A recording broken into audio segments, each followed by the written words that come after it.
The term bigger is always better. Sure, it might work sometimes, if you know what I mean, but when it comes to World of Tanks Blitz, bigger is not always better. And the AMX 1390 is an example of where some of the smallest tanks in the game get away with some extremely nasty things.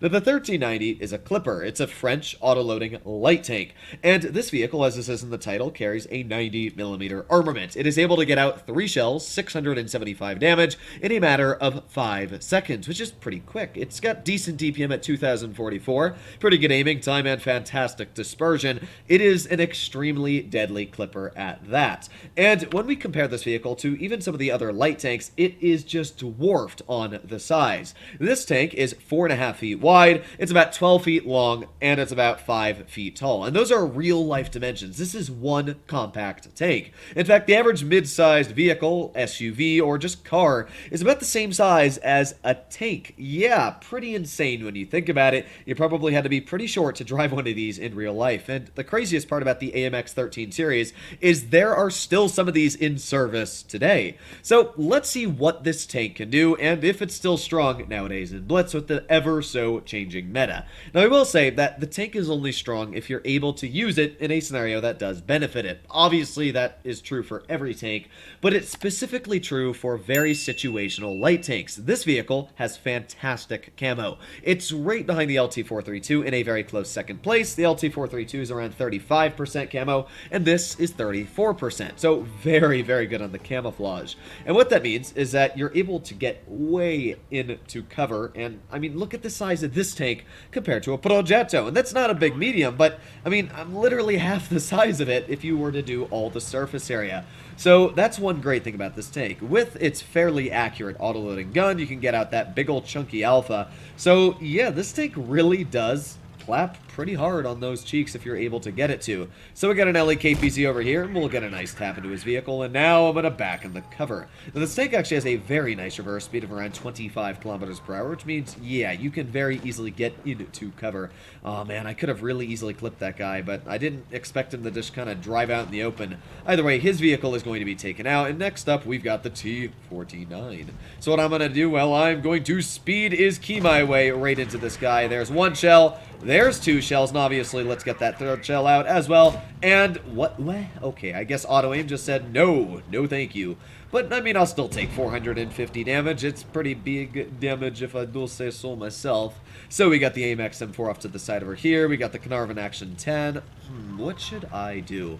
Well, we should be able to get some pretty easy shots into the side of these guys over here if I'm able to poke this correctly. Aiming, and there is 1 shell into the Scorpion. Let's load an HE, finish him off, and we can also get a shell into the side of the Action 10. You can see I'm not even worried about being spotted. The camouflage on this tank is so good that you just don't need to worry.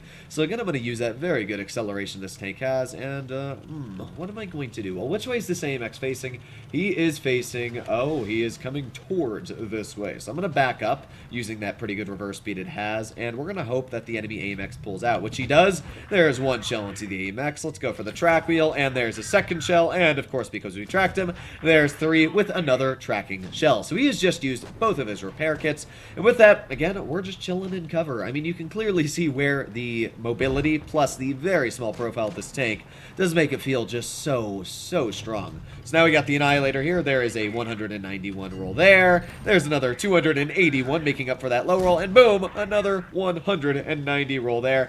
And now we just get back on the cover again. Goodbye, Mr. Annihilator. You didn't even get that 3rd shell out. What a pity. So all we got left is the T-34-1 over here, and obviously I'm going to try and get some shells into this guy. So let's see. Come on, back up. Speed is key. Reverse speed, and there you go. 1 shell into his tank. Let's go for 2, and obviously let's get that final one out as well. Boom! Thank you very much, and we got a bit of a fire for 350 on the end. So this was a fantastic game to showcase really why I love the 1390. There's a couple people that I've talked to that really don't like it, but this game we did 3,300 damage. And it was easy. I mean, you clearly saw how easily we just racked up that damage. When you have a clip plus such a small profile.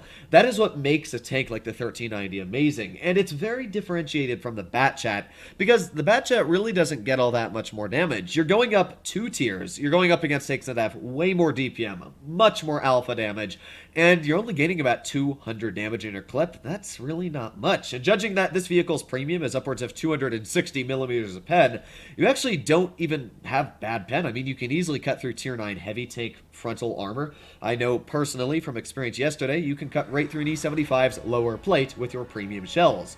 So the penetration is plenty on this vehicle. And judging that this even makes a Batchat look large, it's just amazing at getting away, being such an annoying vehicle. It's like a mobile RHMBWT. So what does the enemy team have? They got an AT-15, E75 TS, Tiger 2, VK-168, 2 E25s, and I think that would be a Panther. Yes, it would.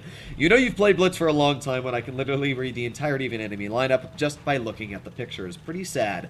But here we go. Speed is key. You can see again that fantastic acceleration on this tank. I mean, when you only weigh around 13 tons, yeah, it's going to be pretty easy to accelerate. So, judging that the enemy team does not have many mediums, I'm not expecting them to go towards this direction. Now, I could be a little worried about those 2 E25s. I mean, if they play smart and they play together, that's around 6,000 damage per minute. And judging I only have around 1,300 hit points, yeah, not going to last me a super long time. I do see some destroyed walls over here. And there you go, E25 has been detected. Let's aim it on this AT.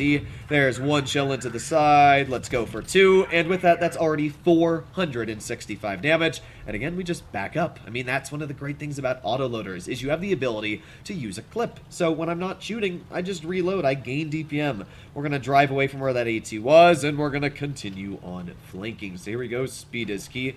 I'm not sure if that E25 is going to try and flank me, or not flank me, but try and engage me, but I'm going to just try and come up behind the AT wherever he was. So, hello, Mr. AT. I don't see him there. I wonder where he actually went. I have no clue. He could be trying to come up behind me, but I'm not really worried about that. We got the E25 over here. There is the AT.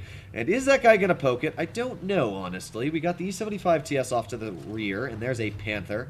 But, yeah, I'm going to try and get some shells into the E75. He's a pretty big target, and he looks to be pretty easy to shoot some shells into. So let's aim.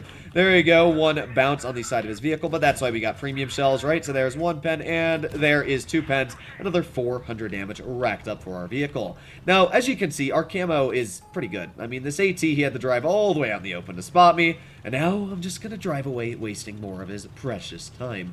I mean, the AT literally cannot catch me, and even though that vehicle has pretty insane DPM, obviously, it does not have more DPM than my tank when I am using my clip, because, yeah, his, what is it, 3.9 second reload does not beat my 2-second interclip. So here we go. Here's the AT, and let's see if I can get some shells out. There is 1 penetration on his vehicle. Let's go for 2.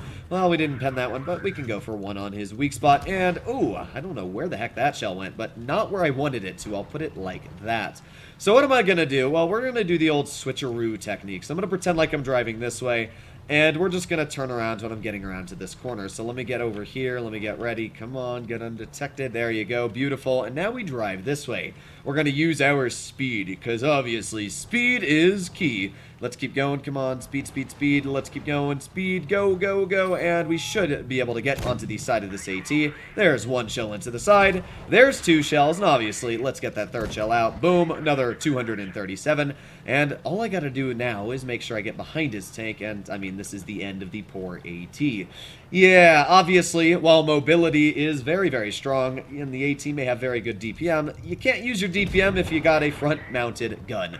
So, now we're in a bit of an issue. This is a 1 versus basically 5. I mean, the enemy is on a lot of low hit points, which is good.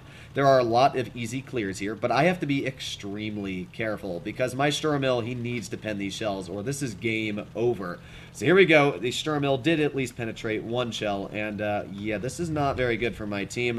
We do have the Tiger over here, but apart from that, there's really not much I'm going to be able to do. So let's see. I can aim it on this VK. Let's fire 1 shell into his tank.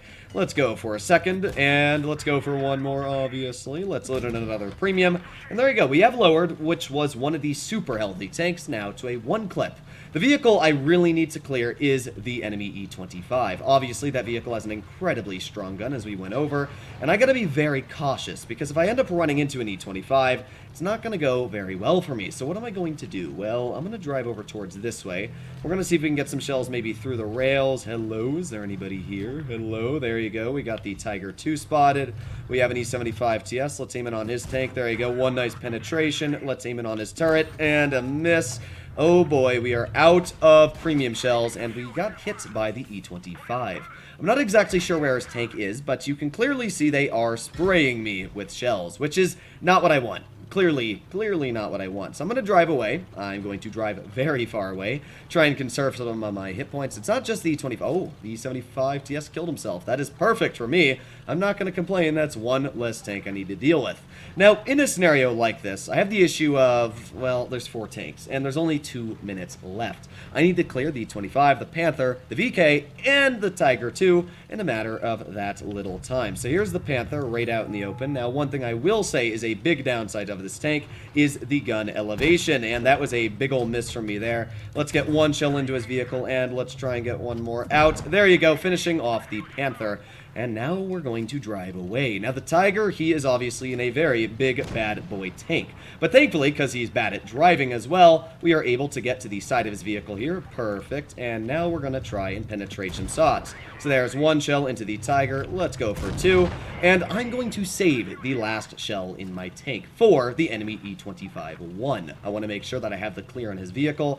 So yeah, I'm going to be very, very cautious here. I obviously do not want to be hit by the E-25. But you know what? Now we're going to start reloading our clip. I'm going to stay behind this cover here, and we should be all good, so let's reload. I was just hoping that that E-25 would not YOLO me. So now they probably think I'm going this way, and I'm going to try and use my mobility, go to the other side of the map, and I'm going to really start pushing aggressive. We need to come out with this win. I mean, we got a minute left, and I got to clear 2 tanks still. I was able to get lucky, finish off the Panther. He was in a very bad situation. And as well, the VK168, I need to really get this guy. So speed, come on, let's go, speed. 50 seconds left. I need to find this E-25-1. Come on, let's go. Speed.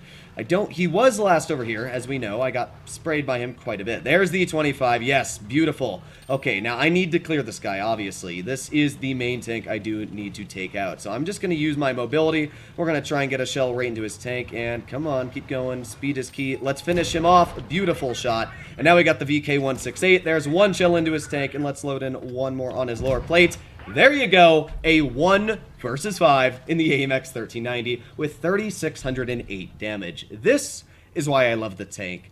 And, I mean, I obviously couldn't have done this in really any other vehicle. The ability to use my mobility to get around the map, use my camouflage, plus the massive clip potential gave me this win. I mean, it was such an easy game because of that. Sure, the enemy was pretty bad. I was able to juke that Tiger perfectly. I was able to get that Panther killed, and even if that Panther had hit me, he was a pretty bad player. But either way, we did pretty good. I can't knock this game. This showcased really what a vehicle like the 1390 can do, even in some of the trickiest engagements, a 1 versus 5. So hopefully all of you enjoyed today's video, and if you enjoyed this tank, try it out. Super fun vehicle. Does take a little bit of skill to play, but if you know how to do it, and as you clearly saw in these 2 battles, you can perform it. It can be one of the most influential tanks out there in the battlefield. Stay happy, stay healthy, and I'll be seeing you in the next one. Bye-bye!